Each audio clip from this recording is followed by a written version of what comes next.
upon a time, in a small village nestled amidst rolling hills, there lived an old man named Miguel. Miguel was known by all in the village as a kind and humble soul, but he had fallen upon hard times. He lived in a small, dilapidated cottage on the outskirts of the village and struggled to make ends meet. Miguel was a hard-working man, despite his age. Every morning, he would wake up before the sun rose and walk to the nearby fields to find odd jobs, whether it was tending to someone else's crops, mending fences, or carrying heavy loads. Miguel would do whatever it took to earn a meager wage.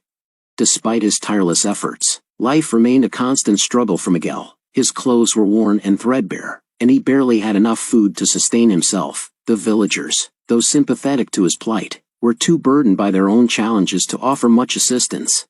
One winter's day, as the biting cold wind blew through the village, Miguel found himself shivering in his tattered coat. He had been unable to secure work for days, and hunger gnawed at his stomach. With a heavy heart, he trudged through the snow towards his humble abode. As he neared his cottage, Miguel noticed a group of children huddled together, their faces filled with excitement. Curiosity piqued. He approached them and discovered they were building a snowman. Their laughter and joy were infectious, reminding Miguel of the simple pleasures he had long forgotten.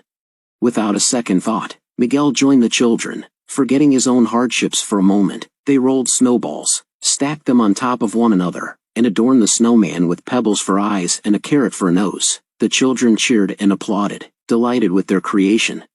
Word quickly spread through the village about Miguel's act of kindness. People marveled at how a poor old man, burdened by his own troubles, could bring such joy to the children. Inspired by his selflessness, the villagers began to rally together.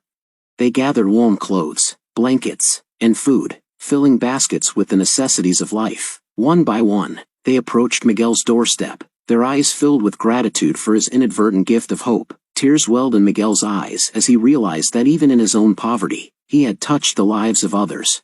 From that day forward, the village came together to support Miguel. They provided him with food, warm clothes, and even helped repair his dilapidated cottage. No longer burdened by his dire circumstances, Miguel was able to live out his remaining years in comfort and surrounded by the love and care of his newfound community. And so, the tale of the old man named Miguel spread far and wide, a reminder to all that even in the darkest of times, a single act of kindness can spark a glimmer of hope and bring light to the lives of others, for it is in our collective compassion that we find strength and restore faith in humanity.